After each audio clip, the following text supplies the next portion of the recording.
Welcome to the Dairy News and Views podcast, a production of the Iowa State University Extension and Outreach Dairy Team. Our podcast covers current educational, research, and industry tools available for your operation to manage healthy cows and calves while producing the highest quality dairy products. Thanks for joining us today on Dairy News and Views from the ISU Dairy Team.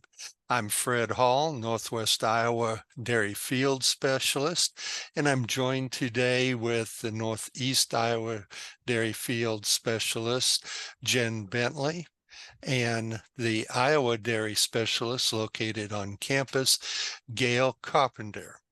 Good morning, everyone. Great to be here, Fred. Very Thanks, good. Fred. It's good to be here. Today, we're also joined on the podcast with Amber Friedrichsen, Managing Editor of Hay and Forage Grower, as well as one of the producers she referenced on the webinar last week as we discussed the alfalfa update and late season expectations. Welcome to the podcast, Amber and Dan, and go ahead and introduce yourselves to the audience. All right. Hello, everybody. I'm Amber Friedrichsen, Managing Editor at Hay and Forage Grower. We're a hay and forage publication based out of South Central Wisconsin, Fort Atkinson, Wisconsin. And yeah, I invited Dan Funky from Larchwood, Iowa on as just a producer perspective to talk about alfalfa today. Yeah, thanks for having me, Amber. Good to be here. Maybe we can solve some problems today, I guess. Very good. Well, we had a great webinar, and to kind of follow up on that, this week we had some really hot and humid weather. We've been seeing quite a variance in weather conditions.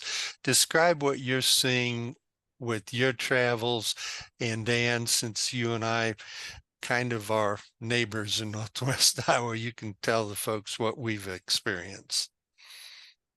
Okay. It's been a real struggle this summer. Obviously we kicked off the year, first cutting went really well, actually. Good yield, good crop. But things turned south rather quickly with torrential rains in June. We literally had, in many cases, a year's worth of rainfall in a couple of weeks. And I feel like that set the tone for the rest of the year. Since then, we've dealt with a lot of extreme humidity and very unpredictable rain events, which as we slide into the end of the year, we're nearly done with fourth cutting and actually have some fifth cutting done already as well. What we're seeing are huge supplies of pretty low quality stuff. It's not impossible to find higher testing feed, premium dairy quality stuff, but there's certainly no abundance of it. It's pretty hard to find, and I think there are a number of reasons for that. The humidity makes it a struggle to chop or baleage, whatever. It really makes it difficult, but I think there's some unexplored stuff happening here too. We've all dabbled in fungicides at one time or another, and with mixed results.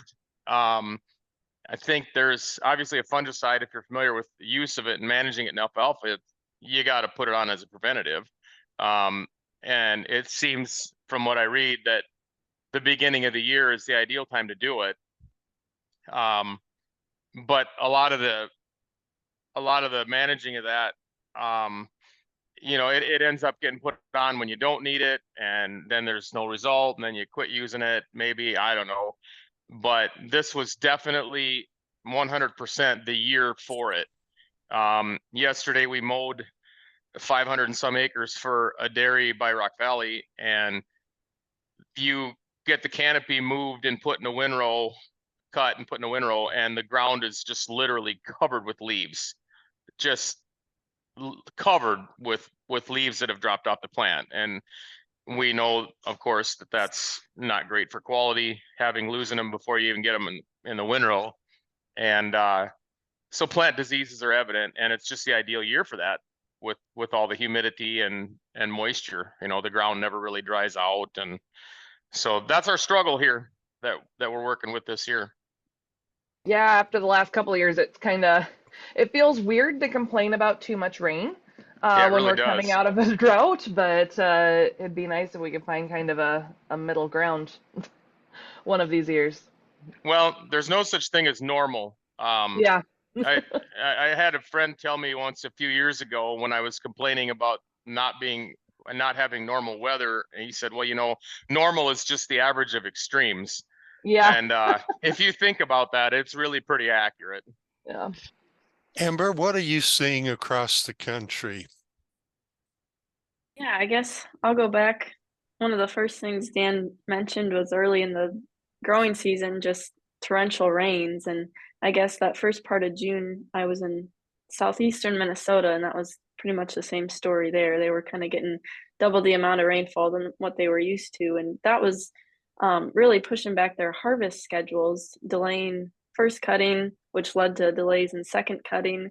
And that was just causing them to put up some pretty over mature alfalfa, high fiber, low energy, especially at the one dairy I was at. The farmer there, they have pretty high alfalfa inclusion rates in their dairy rations, and all their on-farm haylage they put up themselves, and that was just kind of a constant struggle for them this year, was those delayed harvests. And then once they got alfalfa cut, most likely it was rained on too, so that just causes more forage quality losses there. So yeah, just like you guys said, it's hard to complain about the rain because we need it to grow the crop, but we need it at specific times, and we don't really want it during those harvest periods, and that was kind of hard to avoid early in the season this year. I'll go to a question we discussed during the webinar. Where is the good premium alfalfa coming from this year? Well, I honestly don't know very much. I mean, I sell a lot of hay, and don't get me wrong, I've got quite a bit piled up that's testing close to 200. Normally, we would have a lot more 225, 250 stuff, and we just can't do it. I think plant health is playing into that. But as I talk to other people that bring hay from out west, they don't have it either. I think South Dakota's fighting a lot of the same battles with high humidity and untimely rains, and the stuff's just not out there. And it's really weighing heavily on the market at this point too, as far as prices are concerned. I don't have a great answer for that either. Talking about where the high quality alfalfa is coming from, but in the case of that one southeastern Minnesota farmer, he luckily has a lot of on-farm storage, so kind of drawing from some of those piles is helpful this year, but I know not everyone has access to that either. So you mentioned prices, Dan, at the hay market. A lot of the grass was the same price as the alfalfa. That's a pretty good indicator that alfalfa wasn't up to par there at the marketplace. What are we going to see? I mean, we didn't see any $200 hay of grass, mixed grass, or alfalfa. What are you seeing for contract prices? I think $1 a point catches a lot of it. And that's where I'm at. And you know, I am still getting $200 a ton for some good stuff. But I think if you go to the auctions and truly evaluate what's there and what's selling, $1 a point really catches a lot of it. And you got to realize there's an awful lot of 120, 130 alfalfa out there. That's just all it is. Some of it looks okay. In most cases, if it looks okay, it's because it got too mature before it was cut and they actually maybe found a window to get it put up. But the good stuff just isn't there. And the interesting thing about that, you would almost think that because of the scarcity of high testing stuff, that it would be fetching a premium. The problem is there's just so many other commodities out there that the prices are also depressed on, that they're not really willing to pay up for, because they have other choices. You know, there's just, you know, bean meal's cheaper, everything's kind of come down, and that's just the way it's going to be for a while. I think the only thing that could save it is a miserable fall and an early winter could really put a floor under the alfalfa price, because the feedlots that rely so heavily on corn stalks for fiber, if they don't get those or don't get enough of those, they will start buying other things. That kind of leads me into a question for Gail on the feeding side of things, as Dan's talking about different options of commodities. What would you say for dairy producers as alternative feeds that they could be using if they're not finding that high quality hay? Well, so I think it's always important to remember that cows do not have requirements for feeds. They have requirements for nutrients, right? So alfalfa and our other forages are fantastic sources of high quality NDF, high quality fiber. Alfalfa, obviously a great source of crude protein. When we think about other forages like corn silage, we're getting a lot of starch out of that as well. And we've kind of developed our systems around these kind of alfalfa and corn silage, right? They're the king and queen of forage. And we here in the Midwest have kind of designed a lot of our norms around rations because these two forages really provide such good quality nutrients. But it's not anything that's directly like a requirement for that forage itself, right? It's the nutrient that those forages provide. So it's really important with producers to work with their nutritionists to think creatively about alternative sources of feed that might provide that energy, that starch, that high quality fiber, that protein, right? And it might include using some byproduct feeds or other alternative forages, or thinking creatively about buying in some different things that you might not normally use with a focus on those nutrients, right? To build those rations. When it comes to forages, they're obviously, like, I'm a huge believer in feeding lots of forages to dairy cows. I think there's a lot of benefits to that.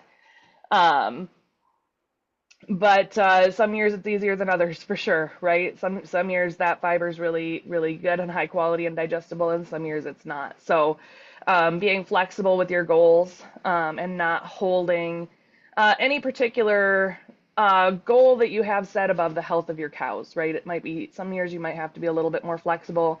You know, I've been shooting for a 70% forage diet. Might want to in years like this cut back on that a little bit and say, you know, we need to be a little bit flexible on that because our cows aren't going to be able to necessarily get what they need, right? And when we're talking about some of the issues that Dan described with alfalfa, you know, so much of that nutrition comes from those leaves. And if those leaves aren't there, you're not getting the same thing out of that alfalfa that you'd normally getting, right? So thinking about where those nutrients are going to be coming from and working really closely on your nutritionist on sourcing those nutrients and looking at feedstuffs as a source of nutrients, not a requirement for the feeds themselves. Dan, as you mentioned earlier in the podcast, we've seen plants with a lot of stress. We were drowning them. We had funguses. Let's look down the road. What can we do this late summer and fall to kind of prepare so we don't see dead spots out in the field next spring? I guess I'm not so concerned about dead spots necessarily. We are in a different pattern than what we had in 2019, where we did have dead spots, 18 and 19 both being extremely wet here. We definitely had stunted yellow looking alfalfa. Now this year, you know, we had 15 inches of rain in 2 days there at the end of June, and it might as well have been 3 inches because the extra 12 just runs off. And then after that, we did dry out in July. That being said, we did still struggle with the high humidity and I don't know if I can count how many mornings I wake up to fog. Again, this morning, fog. But I think going forward, it would be prudent to investigate a fungicide application of some kind. I think some of them are labeled for fall use, some spring. We got to keep these plants healthy. And I guess personally, I'm not going to let myself be caught like this, having not used much fungicide going forward. There's just too much at stake. You know, the prior 2 to 3 years where we were so painfully dry, it would have been wasted money, but I guess, there's plenty of things out there that we do as a preventative. And this probably needs to be one of them. It's too bad really that there isn't a little more work put into what may or may not work for this. Sadly, I think there just isn't enough research done yet. If anybody's out there listening that does this type of stuff, I think there's some products out there that are underutilized that would maybe do a great job for us. I was just going to ask, I know Amber, you had some things during the webinar talking about late summer seeding and cutting. Do you have anything to add to that? Yeah, I guess I could add an agronomist up here in Wisconsin by the name of Todd Schomburg. He kind of looking at stand conditions following the really wet harvest season, and a lot of wheel damage caused in those saturated soils, just multiple passes when you're cutting and chopping and baling and all of those farm operations. A lot of farmers are dealing with a lot of tore up alfalfa stands and creating a lot of wheel tracks and dead spots in their field. So Todd has been just kind of suggesting that take a look at your stand health and maybe look toward the future. And if you're already in that year 3, year 4, when alfalfa stands typically peak in yield, and if damage is pretty substantial, maybe consider tearing up that alfalfa field ahead of schedule and moving forward with the rotation. That's really kind of an economic decision. A lot of cost benefit analysis to look at there, but yield is pretty much the number one driver of an alfalfa stand's profitability. So if you're anticipating yield drag next year because of all this damage in those wet stands, it might be prudent to consider maybe getting ahead of that and taking it out, getting one last cut of some high quality alfalfa off this fall, and then seeding either a fall forage or even a winter annual that you can get some other feed off of in the spring. So that's another option to consider, probably more for those dairy producers and they're making their own feed, own haylage on farm. But well, we've had some really good discussion. Amy and Dan, what's your takeaway? What do you want to leave the listeners with? I guess I'll just say that maybe don't lose hope in this year. I know it was challenging, but you're not alone out there. Everyone's kind of dealing with the same challenges, if not the same challenges, similar ones, and that we can learn from each other. And like Gail said, to just think creatively when you're going from field to feed bunk, and maybe thinking about things a little differently than you might have in past years, and just working with what you've got to the best of your ability.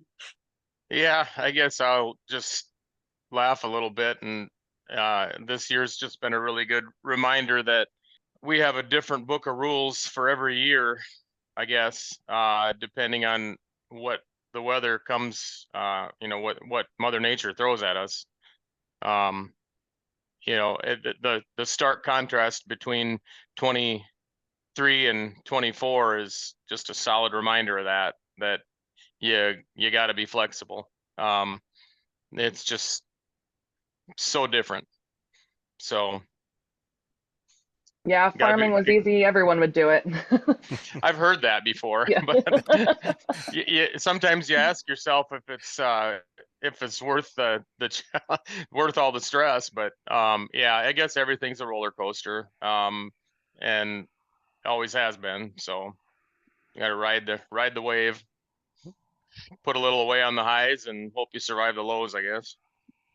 That's been the way of farming for generations. Gail, any last thoughts? from the nutritionist point of view? I really liked Amber's suggestion there at the end, thinking about how we can stretch some of our forage inventory.